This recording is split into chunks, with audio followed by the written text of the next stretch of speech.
Hello नमस्कार, मैं doctor Rajneesh Kumar आप सभी का एक बार फिर से हार्दिक स्वागत करता हूं। आज की वीडियो लेक्चर में हम चर्चा करेंगे पाश्चात्य सिद्धांतों के अंतर्गत जो विभिन्न वाद चले हैं उनके ऊपर। इससे पहले मैंने हिंदी के परिप्रेक्ष्य में वादों पर विचार किया था। उम्मीद है कि उस वीडियो को आप सभी ने देखा होगा। कई बार पाश्चात्य के अंतर्गत जितने भी वाद चले हैं उनसे संबंधित प्रश्न परीक्षाओं में पूछे जाते हैं। कई पाठ्यक्रमों में ये वाद शामिल भी रहते हैं और कई पाठ्यक्रम में शामिल न होते हुए भी परीक्षाओं में किसी न किसी रूप में इनडायरेक्टली इनसे सवाल पूछ लिया जाता है। तो कंप्लीट होने के लिए वादों के दृष्टिकोण से कि हिंदी का तो हमने पढ़ लिया, तो इसलिए हमें यूरोपीय यानी कि पाश्चात्य वादों के बारे में भी थोड़ी जानकारी होनी चाहिए। तो उसी चीज़ को ध्यान में रखते हुए मैं आप सभी के सामने एक लेक्चर लेकर हाजिर हूँ। बात करते हैं सबसे पहले वाद स्वच्छंदतावाद के बारे में। इससे पहले भी कुछ वाद प्रचलित रहे हैं जिसमें कि आदर्शवाद, कलावाद का नाम लिया जा सकता है। तो आदर्शवाद की जब शुरुआत होती है तो उसे प्लेटो इत्यादि से जोड़कर भी देखा जाता है। आदर्शवाद को ही विचारवाद या प्रत्ययवाद के नाम से भी जाना जाता है। बाद में कलावाद आया और उसके विरोध में स्वच्छंदतावाद का जन्म हुआ और इससे काफ़ी सवाल पूछे जाते हैं, इसलिए मैंने इसको यहाँ पर पहले ही रखा हुआ है। स्वच्छंदतावाद अंग्रेजी के रोमांटिसिज्म का हिंदी रूपांतरण है। अंग्रेजी साहित्य में स्वच्छंदतावाद का उद्भव 1798 ईस्वी में वर्ड्सवर्थ के काव्य संग्रह लिरिकल वैलेट्स के प्रकाशन से माना जाता है। और जब आप पाश्चात्य काव्य शास्त्र पढ़ेंगे, वर्ड्सवर्थ को पढ़ेंगे और कालरीज, इन दोनों ने मिलकर इसको लिखने की कोशिश की थी। कई बार परीक्षा में ये भी प्रश्न आया हुआ है।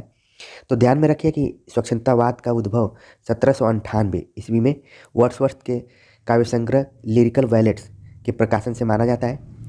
वर्ड्सवर्थ, कालरीज, शेली, किट्स, बायरन, कापर आदि प्रमुख स्वच्छंदतावादी कवि हैं। इन कवियों ने प्राचीन काव्य पद्धतियों, सामाजिक रूढ़िवादी दृष्टिकोणों एवं संकुचित धार्मिक मान्यताओं का विरोध किया और उनका स्थान पर सरल काव्य पद्धति, व्यापक मानवतावाद एवं स्वच्छंद वैयक्तिक प्रेम मूलक दृष्टिकोण को प्रतिष्ठित किया।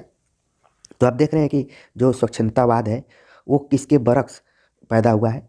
प्राचीन काव्य पद्धतियों, सामाजिक रूढ़िवादी दृष्टिकोणों, संकुचित धार्मिक मान्यताओं के विरोध में स्वच्छंदतावाद का जन्म हुआ और उसके स्थान पर सरल काव्य पद्धति, व्यापक मानवतावाद और स्वच्छंद वैयक्तिक प्रेम मूलक दृष्टिकोण को प्रतिष्ठित किया गया। तो कई बार स्वच्छंदतावाद के प्रवृत्ति के आधार पर प्रश्न पूछ लिया जाता है। तो ये जो प्रवृत्तियां हैं, सरल काव्य पद्धति, व्यापक मानवतावाद, स्वच्छंद वैयक्तिक एवं प्रेम मूलक दृष्टिकोण, ये स्वच्छंदतावाद को अलग करता है प्राचीन काव्य पद्धतियों, सामाजिक रूढ़िवादी दृष्टिकोणों से। ठीक है, तो इस चीज़ को ध्यान में रखना है। बाकी आगे देखते हैं। आलोचना के क्षेत्र में स्वच्छंदतावाद को प्रश्रय देने वाले में वर्ड्सवर्थ, कालरीज, शेली, किट्स आदि का नाम विशेष उल्लेखनीय है। अगर हिंदी में स्वच्छंदतावाद की बात करें तो सबसे पहले श्रीधर पाठक में माना जाता है कि दिखाई पड़ती है। तो आप देखते हैं वो जो समय था वो द्विवेदी युग के आसपास का था और यहाँ पर हमने बात की कि 1798 ईस्वी से लिरिकल वैलेट्स के प्रकाशन से स्वच्छंदतावाद माना जाता है। तो इस चीज़ को ध्यान में रखिए।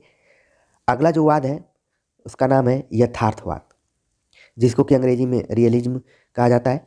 1856 के आसपास में इसका उदय हुआ। जीवन की सच्ची अनुभूति यथार्थ है। जब इसका अभिव्यक्तिकरण कलात्मक ढंग से होता है तो वह यथार्थवाद कहलाता है। आपने पढ़ते समय आदर्शवाद और यथार्थवाद इन दोनों का नाम सुना होगा।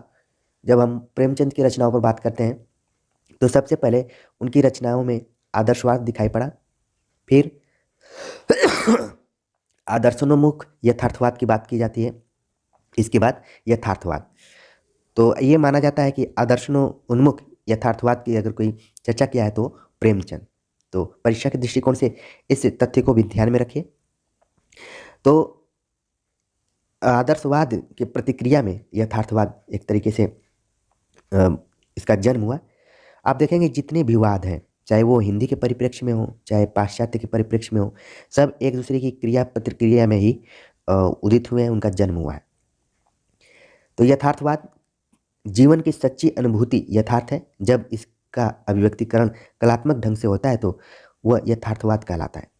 साहित्य में यथार्थवाद का आरंभ आदर्शवाद एवं स्वच्छंदतावाद के विरोध में हुआ। ठीक है, तो इस चीज़ को आप ध्यान में रखें। काव्य या कला के संदर्भ में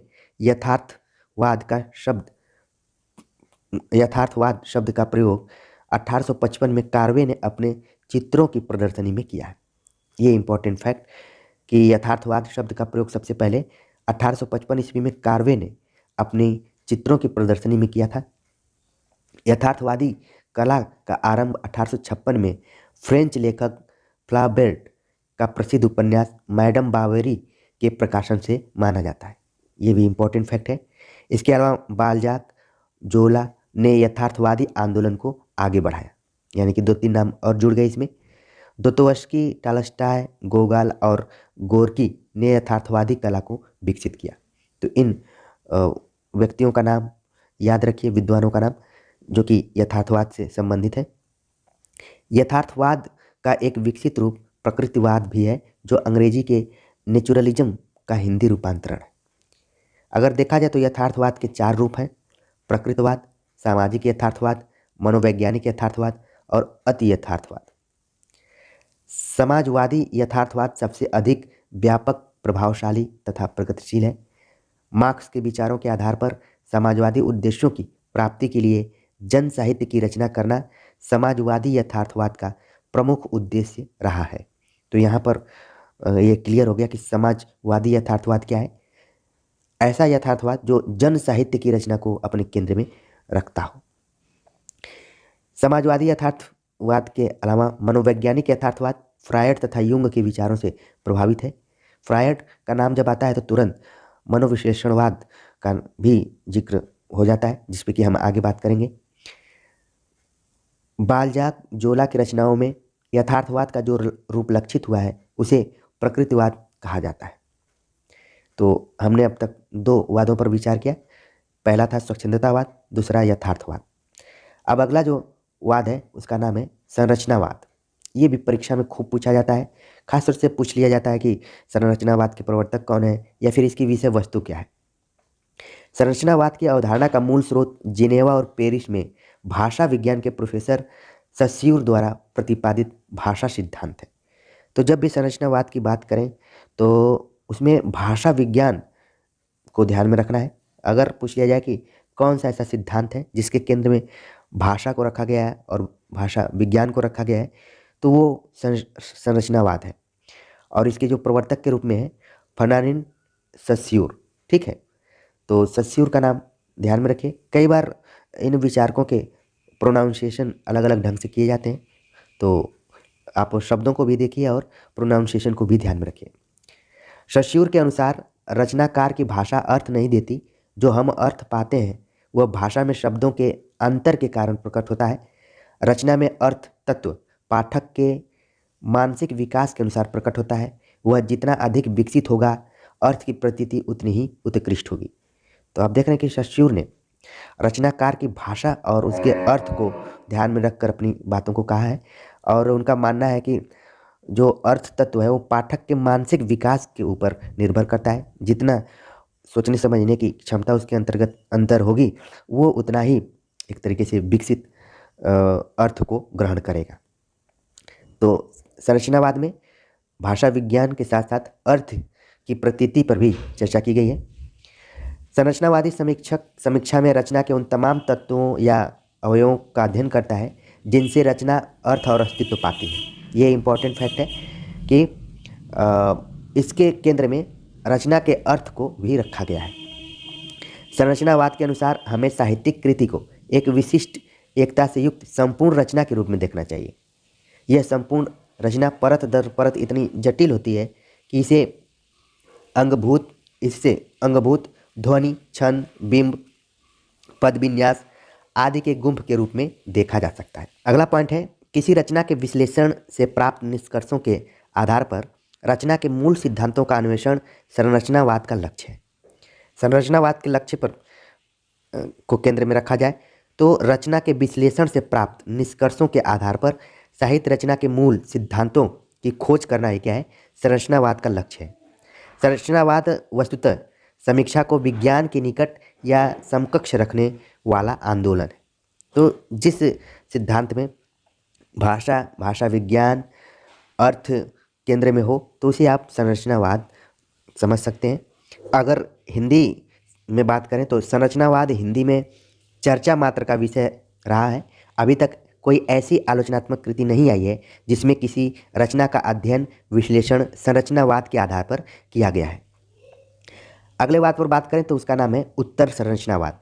जब संरचनावाद पर हम चर्चा कर लेते हैं तो ऑटोमेटिक उत्तर संरचनावाद पर बात करना जरूरी हो जाता है। संरचनावाद ने पूरे समीक्षा जगत को विक्षुब्ध कर दिया। फलस्वरूप समीक्षकों में एक बहस ने जन्म लिया और उसकी परिणति उत्तर संरचनावाद के रूप में आई। जैक दरेदा इसके मुख्य प्रवक्ता बने। तो ध्यान में रखिए कि संरचनावाद से संबंध रखते हैं सस्यूर और उत्तर संरचनावाद से संबंधित है दरेदा।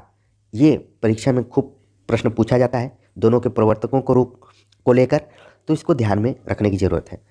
जैक दरेदा ने सस्यूर की अवधारणा में संशोधन करते हुए कहा कि वास्तव में न तो अर्थ उत्पन्न होता है और न ही हम कभी अर्थ ग्रहण कर पाते हैं। जिसे हम अर्थ कहते हैं वह एक चिन्ह के स्थान पर दूसरा चिन्ह है, अर्थ नहीं है। अर्थ के लिए एक दो तीसरा चिन्ह अनंत तक स्थापित करते चलते हैं। यानी कि जो संरचनावाद में अर्थ को केंद्र में रखा गया था, यहाँ पर उत्तर संरचनावाद में कहा जा रहा है कि अर्थ कोई ग्रहण नहीं करता बल्कि वह एक चिन्ह होता है और वो चिन्ह अनंत तक हो सकता है। कोई ये नहीं है कि केवल एक दो या तीन रहेगा, ठीक है, अनंत तक हो सकता है।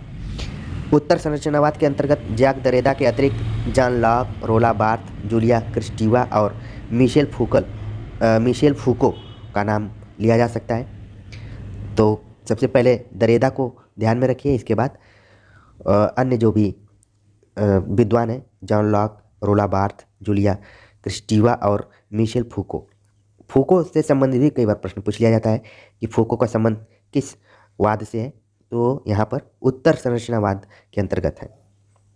फूको ने भी क्या विचार किया था उसको देख लेते हैं। फूको पाठ या टेक्स्ट के स्थान पर पाठ के विमर्श को अधिक महत्व देते हैं। तो ये काफ़ी इम्पोर्टेंट है कि पाठ या टेक्स्ट के स्थान पर इन्होंने पाठ के विमर्श पर ज़्यादा जोर दिया है। रोला बार्थ के अनुसार पाठक लेखक के अभिप्राय की उपेक्षा करने के लिए पूर्णतः स्वतंत्र है। वह लेखक के कथन का हूबहू उसी रूप में लगाने के लिए विवश नहीं है। अच्छा, अभी तक हमने जितनी रचनाओं को पढ़ा, चाहे वो कविता हो चाहे कहानी उपन्यास हो, तो ऐसा लगता है कि जब कोई कवि कविता लिखता है तो वो खुद उसके अर्थ को ध्यान में रखकर लिखता है। लेकिन यहाँ पर रोला बार्थ का मानना है कि ये जरूरी नहीं है कि जो लेखक सोच रहा है उसी को पाठक भी सोचे, उसका अलग अर्थ लगा सकता है। वो हूबहू उसी रूप में सोचने पर मजबूर नहीं है। इसीलिए आप देखते हैं जब कोई व्याख्या करने का प्रश्न आता है तो सबकी व्याख्याएं अलग अलग हो जाती हैं। उत्तर संरचनावाद के विकास का अगला चरण है, जो संरचनावाद के मध्य से अपना रास्ता बनाते हुए अपनी संभावनाएं तलाश करता है। तो ये तो उत्तर संरचनावाद हो गया। अब बात करते हैं प्रतीकवाद पर, जिसका कि समय 1870 ईस्वी के आसपास है। प्रतीक का अर्थ है किसी वस्तु के प्रतिनिधि या व्यंजक के रूप में दूसरी वस्तु को प्रस्तुत करना, ठीक है। प्रतीक एक चिन्ह के रूप में भी प्रयुक्त होता है। प्रतीक शब्द जिसका अर्थ श्रोता के विचार में रहता है। कोई वस्तु जब किसी एक अथवा एकाधिक प्रस्तुतों के रूप, गुण, स्वभाव, जाति, संस्कृति आदि को स्वयं में समेटकर प्रतिनिधि रूप में उपस्थित होती है तो उसे प्रतीक माना जाता है। आप जानते हैं कि हमारे देश में भी अलग अलग चीज़ों के लिए प्रतीक बने हुए हैं, जैसे कि राष्ट्रीय चिन्ह क्या है, राष्ट्रीय पक्षी क्या है, राष्ट्रीय झंडा क्या है, ठीक है। तो इस तरीके से प्रतीक बने हुए हैं। अगर आप सड़क पर जाते हैं तो वहाँ पर भी कुछ प्रतीक चिन्हों का प्रयोग किया जाता है कि जब रेड लाइट जलेगी तो आपको रुक जाना है, जब ग्रीन लाइट चलेगी तो आपको चलते रहना है, येलो है तो आपको अलर्ट रहना है, ठीक है। और कहीं भी आप जाते हैं तो एरो का निशान बनाया रहता है, तीर के अनुसार आप उन प्रतीकों के माध्यम से सही जगह पर पहुंच जाते हैं। ठीक, तो समझने के लिए मैंने बताया। फ्रांस में 19वीं शताब्दी के अंतिम चरण में प्रतीकवाद का आरंभ एक साहित्यिक आंदोलन के रूप में हुआ। अगर इसके प्रवर्तकों के रूप में देखा जाए तो सबसे पहला नाम वादलेयर का लिया जाता है। यथार्थवाद की प्रतिक्रिया में आध्यात्मिक मूल्यों को महत्व दिया जाने लगा और इन मूल्यों की अभिव्यक्ति के लिए अमूर्त प्रयोगों का आरंभ हुआ। इस प्रवृत्ति के बढ़ने से प्रतीकवाद एक आंदोलन बन गया। तो देख रहे हैं कि प्रतीकवाद क्यों शुरू हुआ, क्योंकि यथार्थवाद की प्रतिक्रिया में आध्यात्मिक मूल्यों को महत्व देने की शुरुआत हो गई और इन मूल्यों की अभिव्यक्ति के लिए अमूर्त प्रयोगों का प्रयोग शुरू हो गया और इस अमूर्त प्रयोगों के आरंभ होने से प्रतीकवाद एक आंदोलन के रूप में उभर कर सामने आया। सन 1870 और 1885 के मध्य कला साहित्य के क्षेत्र में प्रतीकवादी आंदोलन शुरू हुआ। तो देख रहे हैं कि 1870 से लेकर 85 के बीच में एक तरीके से चरम पे था प्रतीकवाद। अगर भारत के दृष्टिकोण से बात करें तो भारत में प्रतीकवाद साहित्यिक आंदोलन नहीं बन सका। प्रतीकवाद के बाद अगला जो वाद है वो है बिंबवाद। बिंब, जिसको कि अंग्रेजी में इमेज कहा जाता है, बिंब शब्द का प्रयोग प्रतिकृति, प्रतिछाया, प्रतिबिंब आदि अनेक अर्थों में होता है। प्रतीकवाद की प्रतिक्रिया स्वरूप काव्य में बिंबवाद आंदोलन का आरंभ हुआ। अब देख रहे हैं कि क्रिया प्रतिक्रिया के स्वरूप ही वादों का जन्म हो रहा है। बिंबवाद का जन्म प्रतीकवाद के विरोध में हुआ, उसकी प्रतिक्रिया में हुआ। बिंब वह शब्द चित्र है जो कल्पना द्वारा ऐन्द्रिक अनुभवों के आधार पर निर्मित होता है। आपने देखा कि प्रतीक को हम देख लेते हैं सामने से, लेकिन जो बिंब है उसमें कल्पना और ऐन्द्रिक अनुभवों का मेन रोल रहता है। तो ध्यान में रखिए, कई बार परीक्षाओं में इस पारिभाषिक शब्द के जो अर्थ हैं उसके आधार पर भी प्रश्न पूछ लिया जाता है। पूछ लिया जाएगा कि वह शब्द चित्र जो कल्पना द्वारा ऐन्द्रिक अनुभवों के आधार पर निर्मित होता है क्या कहलाता है। तो विकल्प में बिंब भी रहेगा और प्रतीक भी रहेगा। तो ध्यान में रखिए कि इसका अर्थ होगा बिंब। रोमांटिक काव्यधारा का विरोध करने वाली काव्यधारा में बिंबवाद का नाम सबसे आगे है। टी.ई. ह्यूम ने बिंबवाद को दार्शनिक आधार प्रदान किया। अमेरिका के एजरा पाउंड ने बिंबवाद का सर्वाधिक समर्थन किया और कई बार एग्जाम में पूछ लिया जाता है कि एजरा पाउंड का संबंध किस वाद से है या फिर किस सिद्धांत से है, तो उसका नाम है बिंबवाद। साहित्य में बिंबवाद आंदोलन सन 1910 से 1918 तक अपने उन्मेष में रहा और इसने विश्व की अनेक काव्यधाराओं को प्रभावित किया। C.D. लेविस ने बिंबवाद की व्याख्या भाव सम्मिलित शब्द चित्र के रूप में की है। ये भी इम्पोर्टेंट फैक्ट है। हिंदी साहित्य में अगर बात करें तो हिंदी साहित्य के कवियों में अज्ञे, शमशेर बहादुर सिंह, गिरिजा कुमार माथुर, केदारनाथ सिंह बिंबवाद से प्रभावित कवि हैं। और केदारनाथ सिंह की तो एक पुस्तक का नाम भी काव्य में बिंब करके है, तो इसको ध्यान में रखिए। खासतौर से आप देख रहे हैं कि बिंब से प्रभावित जो भी कवि हैं वो तार सप्तक से जुड़े हुए हैं। अगला जो वाद है आधुनिकतावाद, काफ़ी इम्पोर्टेंट वाद जो कि आमतौर पर इंटरव्यू इत्यादि में भी खूब पूछा जाता है कि आधुनिकतावाद से क्या समझते हैं, इसको आप समझाइए। साहित्य के क्षेत्र में आधुनिकता बोध का प्रश्न परिस्थितियों के दबाव पर निर्भर करता है। कोई भी संवेदनशील कवि या रचनाकार जब अपने परिवेश के दबाव का अनुभव ही नहीं करता, उसे भोगता भी है, इससे उसकी संपूर्ण चेतना विक्षुब्ध हो जाती है। ऐसी स्थिति में उसकी प्रतिक्रिया नवीन उभार के रूप में आती है और आधुनिकता बोध का जन्म होता है। यानी कि जब कोई भी कवि या रचनाकार अपने परिवेश में व्याप्त अन्याय, शोषण, बेईमानी, अवसरवादिता आदि से जूझता हुआ जिस मानसिकता से गुजरता है वही आधुनिकता बोध है। आधुनिकता बोध जब साहित्य में अभिव्यक्त होता है तो उसे आधुनिकतावाद कहते हैं। तो ये कुछ पॉइंट्स थे आधुनिकता से संबंधित, क्योंकि हिंदी में आधुनिकता को लेकर काफ़ी डिबेट हुआ है। खासतौर से नवजागरण और आधुनिकता को लेकर आलोचकों में डिबेट रहा है। खासतौर से जब आप भारतेंदु युग इत्यादि पढ़ेंगे तो वहाँ पर नवजागरण और आधुनिकतावाद और कई रिसर्च टॉपिक्स को भी आप देखते होंगे कि फलां की रचनाओं में आधुनिकतावाद या फिर आधुनिक बोध।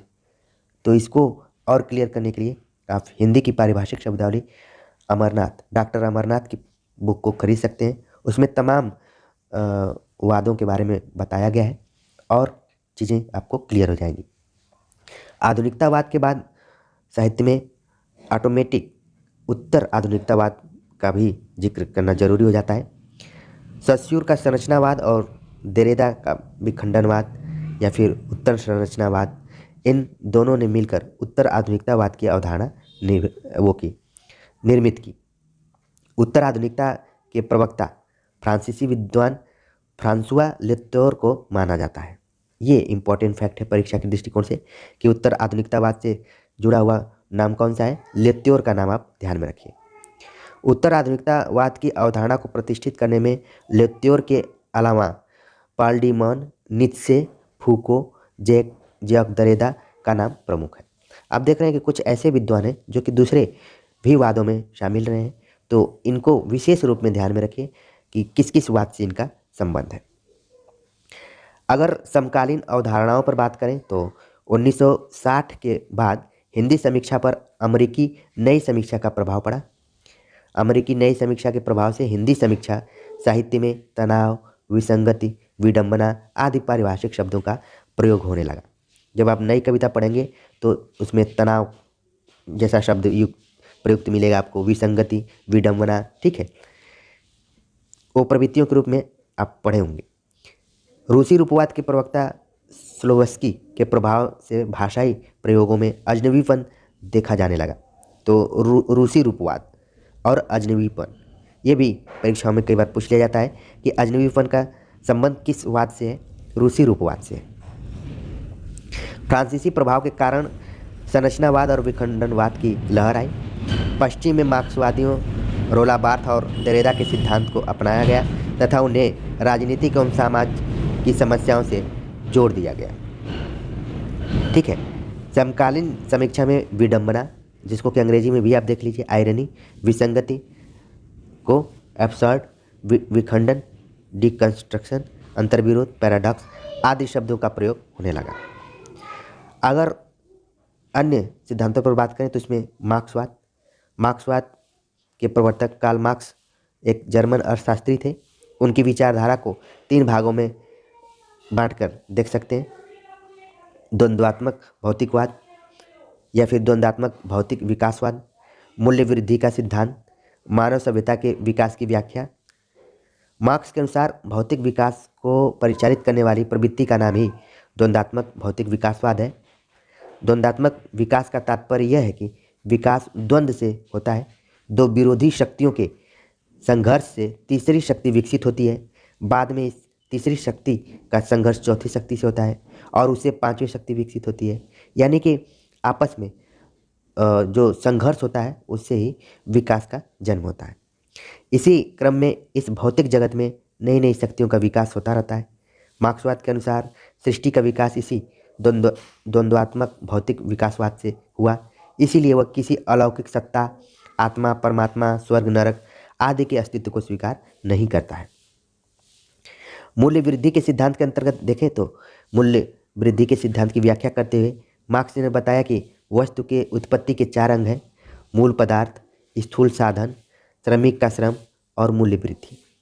मार्क्सवाद शोषण का विरोध करता है। उसे शोषितों के प्रति सहानुभूति है। वह शोषण को समाप्त कर समाज में साम्यवादी व्यवस्था को स्थापित करना चाहता है। अगर निष्कर्ष रूप में देखें तो मार्क्सवाद का लक्ष्य समाज में साम्यवादी व्यवस्था स्थापित करना है। इस लक्ष्य की पूर्ति के लिए वह विद्रोह, हिंसा एवं क्रांति का समर्थन करता है। मार्क्सवाद में शोषितों को शोषकों के विरुद्ध संघर्ष करने के लिए प्रेरित एवं उत्तेजित भी किया गया है।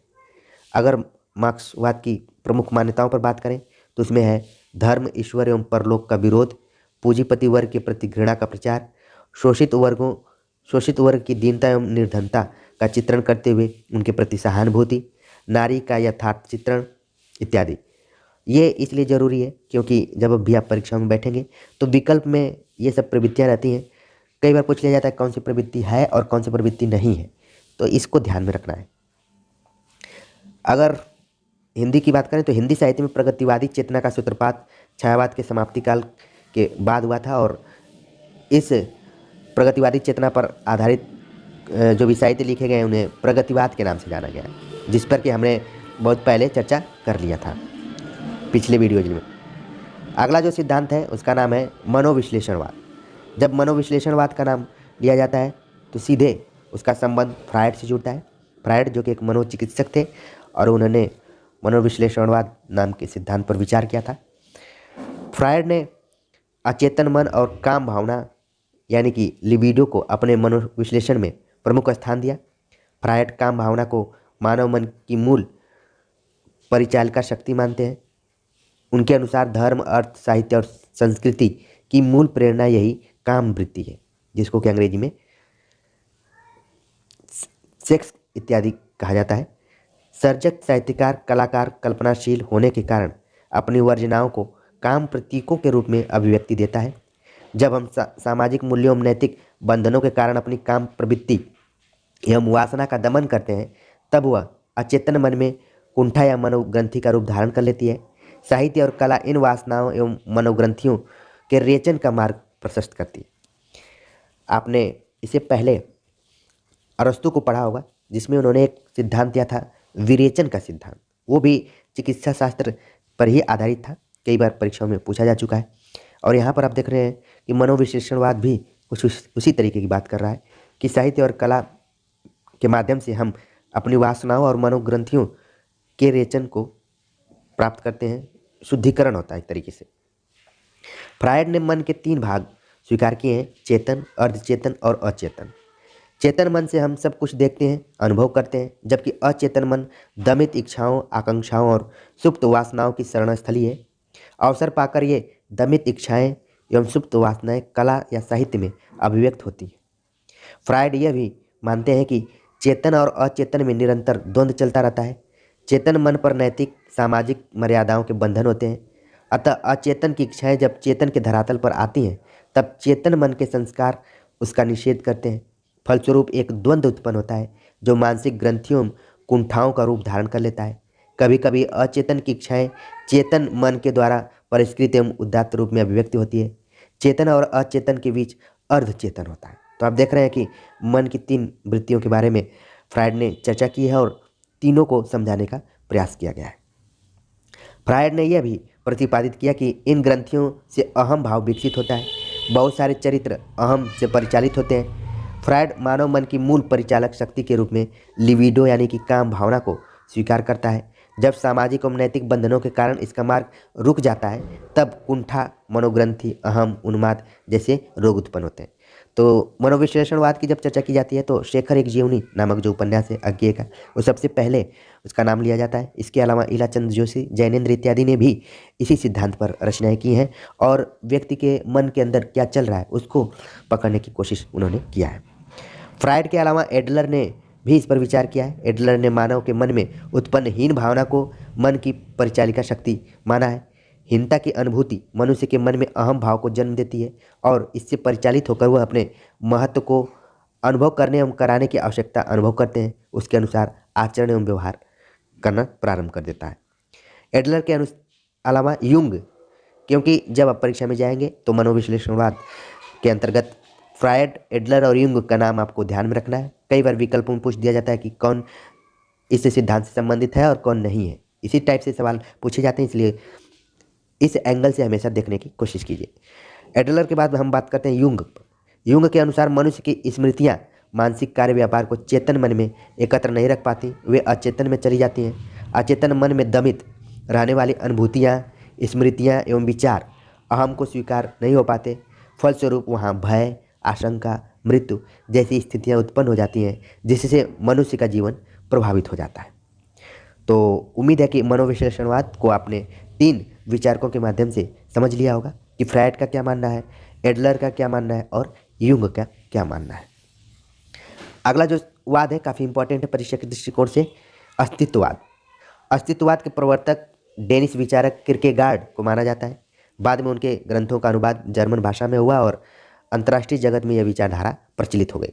तो अस्तित्ववाद किर्केगार्ड के नाम से फेमस है। किर्केगार्ड इसके प्रवर्तक के रूप में इन्होंने बहुत सारी किताबों को भी लिखा और उसका अनुवाद भी हुआ और ये विचारधारा अन्य जगहों पर भी फैल गई। जर्मन के विद्वान नीत्शे, हेडेगर, जेस्पर्स तथा फ्रांस के विचारक Gabriel Marcel, Jean Paul Sartre, Albert Camus का नाम इस विचारधारा के अंतर्गत लिया जा सकता है। ठीक है। अस्तित्ववादी विचारधारा का आधारभूत शब्द अस्तित्व है, जिसको कि अंग्रेजी में एग्जिस्टेंस कहा जाता है। इस विचारधारा के अनुसार माना जाता है कि सारे विचार और सिद्धांत व्यक्ति के चिंतना के परिणाम हैं, यानी कि जो भी चीज़ें घट रही हैं उसके केंद्र में क्या है? व्यक्ति है। पहले मानव या व्यक्ति अस्तित्व में आया, उसके बाद उसके द्वारा विभिन्न विचारों एवं सिद्धांतों का निरूपण हुआ। इसके पहले के वादों में आपने देखा कि केवल विचार और सिद्धांत की बात की जा रही है, मनुष्य केंद्र में नहीं है। लेकिन सबसे पहले आप देख रहे हैं कि अस्तित्ववादी विचारकों ने कहा कि जो भी विचार और सिद्धांत आ रहे हैं वो मनुष्य की वजह से आ रहे हैं, इसलिए मनुष्य के अस्तित्व पर बात करनी चाहिए। उन्होंने मनुष्य को केंद्र में रखा है, यानी कि व्यक्ति को केंद्र में रखा है। अतः व्यक्ति का अस्तित्व ही प्रमुख है, उसके विचार या सिद्धांत गौण है। स्पष्ट है कि अस्तित्ववाद में व्यक्ति की वैयक्तिक स्वतंत्रता को सर्वाधिक महत्व दिया गया और यह विचारधारा वैज्ञानिकता एवं सामाजिकता को उतना महत्व नहीं देती है। अस्तित्ववादियों की धारणा है कि प्रत्येक सिद्धांत व्यक्ति की अपनी दृष्टि की उपज है, अतः वह व्यक्ति सापेक्ष है, इसलिए किसी भी सिद्धांत को सर्वांगीण, सार्वभौमिक एवं सार्वजनिक नहीं माना जा सकता। दूसरे शब्दों में अस्तित्ववादी यह मानते हैं कि हर व्यक्ति को अपना सिद्धांत स्वयं खोजना चाहिए, दूसरे द्वारा प्रतिपादित या निर्मित सिद्धांतों को स्वीकार करना आवश्यक नहीं है। यही कारण है कि अस्तित्ववादियों के लिए सभी परंपरागत, सामाजिक, नैतिक एवं वैज्ञानिक सिद्धांत अमान्य एवं अव्यवहारिक लगते हैं। अस्तित्ववादी मानते हैं कि परिस्थितियां और भाग्य, बाह्य सत्ता और कर्मफल जैसी कोई चीज़ नहीं होती। उसके विचार से प्रत्येक व्यक्ति अपने भाग्य का निर्माता स्वयं है, वह अपनी परिस्थितियों को अनुकूल या प्रतिकूल स्वयं बनाता है, इसके लिए किसी अन्य को दोष देना अनुचित है। सब धारणाएं अस्तित्वबोध, नास्तिकता, असामाजिकता, विज्ञान विरोध, पीड़ा की महत्ता आदि से विकसित हुई हैं। अस्तित्ववाद की आधारभूत अवधारणाएं संक्षेप में इस प्रकार निरूपित की जा सकती हैं। व्यक्ति की महत्ता, क्षणवादी जीवन दर्शन, नास्तिकता, विज्ञान विरोध, पूर्ण स्वच्छंदता, उन्मुक्त भोग, दुखवाद एवं पीड़ा, नैतिकता एवं आचार संहिता का विरोध, मृत्यु का वर्ण, गद्यात्मक अभिव्यक्ति। क्योंकि इसलिए ध्यान में रखना है कि ये भी ऑब्जेक्टिव एग्जाम्स में विकल्प के रूप में आ जाता है कि कौन सी प्रवृत्ति अस्तित्ववाद के अंतर्गत है, अस्तित्ववाद के अंतर्गत नहीं है, तो इसको ध्यान में रखना है।